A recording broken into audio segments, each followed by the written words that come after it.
High draft picks are like a double-edged sword. If they're spent wisely, any franchise can become a contender in just a few years. If the franchise screws up the draft, they'll miss one of the few chances to make their team competitive, leaving them stuck in the mud and ridiculed by the world. In this video, we'll talk about those instances where the GMs screwed up badly. Here are the 10 biggest NBA draft busts ever. Number 10. Adam Morrison. Adam Morrison always looked like a really tall member of a punk band, but when he was at Gonzaga, that long hair and thin mustache was averaging 28 points per game and was a finalist for the NCAA Player of the Year. Morrison was the third draftee to shake David Stern's hand in the 2006 draft, and Charlotte hoped he'd be their franchise player for the next decade. But he wasn't. Morrison shot just 37% from the field as a rookie, and it was obvious he'll never come close to his college numbers. It was straight downhill from there, as Adam blew out his knee in Season 2. When he returned, he was a shell of the player that once led the NCAA in scoring. He won 2 titles with the Lakers in 09 and 10, warming the bench, because that's all he was good for at that point, after which he retired at the age of 25. Number 9. Derrick Williams. Williams was the second pick in the 2011 draft, and he was drafted ahead of Kemba Walker, Klay Thompson, and Kawhi Leonard, among other players who all had better careers. Williams is a prime example of a highly athletic player who shined in college just because he was more physically talented than everybody. Once he got to the NBA, where everyone is athletic, the truth was soon out, and it was ugly. Williams couldn't shoot, he couldn't dribble, and he couldn't defend. Apart from a few highlights, Williams didn't produce much and showed almost no improvements in his game. After bouncing around the NBA, he's now playing overseas, even though he's still in his 20s. Number 8. LaRue Martin.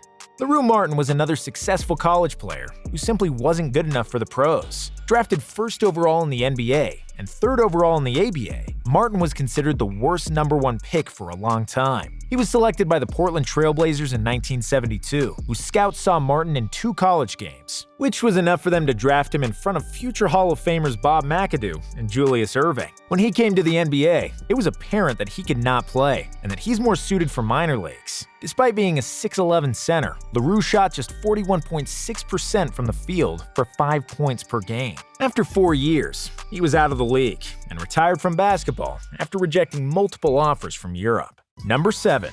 Hasheem Thabeet.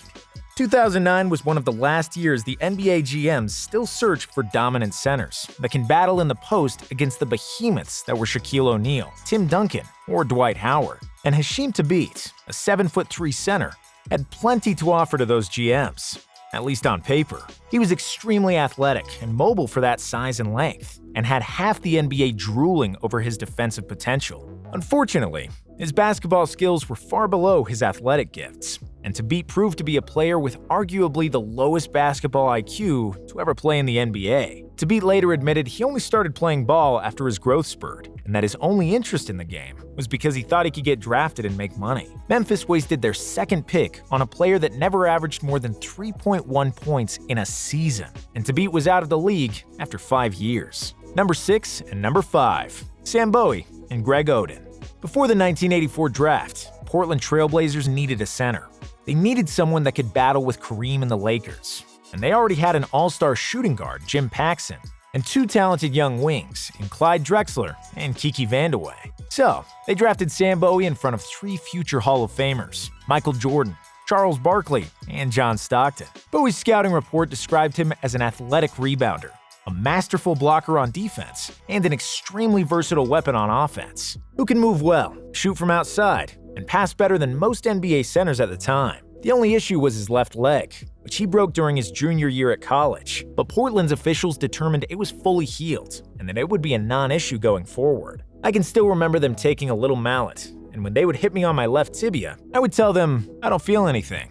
He ended up playing just 139 out of a possible 410 games in his first 5 seasons. Despite his injuries, Bowie has had an 11-year NBA career in which he averaged 11 points, 7.5 rebounds, and 2 blocks. While Portland's reasoning is understandable, and they drafted what they needed at the time, you can't argue with the results. And because he was drafted in front of Michael Jordan, many consider Sam Bowie as the biggest bust ever, to a little fault of his own. And 23 years later, history repeated itself. This time, Portland had the first pick, and they decided to spend it on the best center in the NCAA instead of another generational scorer. Greg Oden was supposed to be the next Shaq, and it really looked like he could be the next dominant NBA center at times. Unfortunately, those times were very short. Oden played just 82 games for the Blazers, after which multiple knee injuries have forced him to retire at the age of 22, not counting the short stint with the Heat. I'm not keen on calling Oden a bust, because the man could really play when he was healthy, but the problem is that he was never fully healthy, and that the team who drafted him could have drafted Kevin Durant instead. Number 4. Michaeloluwakandi. Coming from Nigeria and standing at 7 feet, Michaeloluwakandi had a golden ticket to make it to the NBA. He was big, strong, and athletic, which was enough for him to bully most of his opponents in the NCAA. He dominated the Big West Conference in his senior year, with the averages of 22 points, 11 rebounds, and 3 blocks per game, and was named Big West Player of the Year. It was enough for the Clippers to select him first overall, in front of Vince Carter, Dirk Nowitzki, Paul Pierce, Mike Bibby, or Antoine Jameson. When he came to the league, he and everybody else soon realized that his size and athleticism could only go so far. Although Oluwakandi was a solid defensive player, he never developed any sort of offensive game, apart from open dunks and putbacks. The Candyman averaged just 8 points per game per his career, on dreadful 43% shooting, which is unacceptable for any center, let alone the first pick. Number 3. Kwame Brown. At first, he was the perfect rags to riches story, not uncommon in the NBA. Growing up surrounded by guns and violence, Kwame Brown kept his behind in the gym, and it paid off. Kwame was a fast and athletic 7-footer who was averaging more than 20 points, 13 rebounds, and 6 blocks as a high school senior.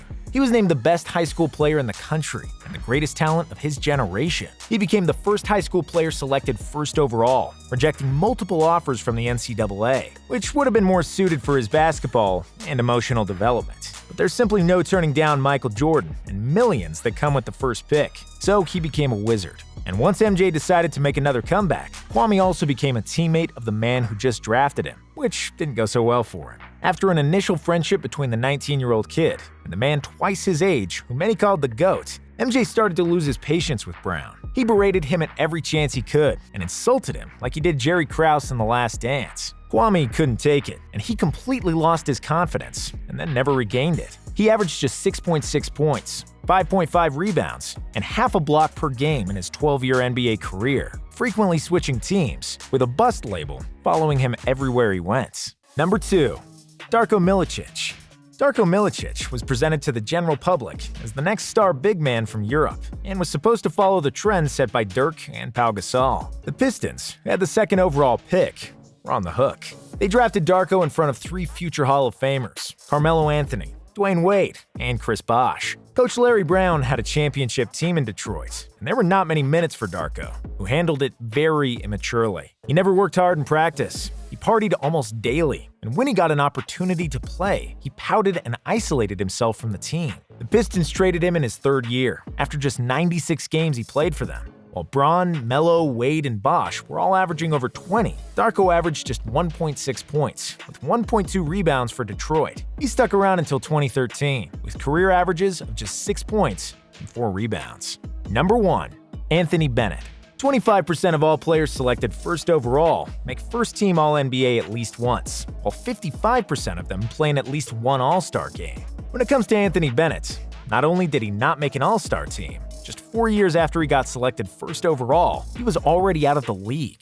Far from a spectacular college player, Anthony Bennett became the first Canadian selected as the first pick of the NBA draft, to much surprise of the whole world. He was picked ahead of Giannis Antetokounmpo, CJ McCollum, Rudy Gobert, Victor Oladipo, Steven Adams, and other quality players. Some will say that the burden of the first pick ruined Anthony Bennett, that he never developed his game due to pressure, and that moving from team to team ruined his potential. But that's simply not true. He was just plain bad. Bennett was inefficient offensively, with a low basketball IQ, and he couldn't guard a chair. He shouldn't have been drafted at all, let alone with the first pick, and that's why he's the biggest bust to ever play in the NBA. Thank you for watching. Please don't forget to like and subscribe, as we put out videos like these every day. Let us know what you thought about this video in the comments, and would you put any other draft bust on the list?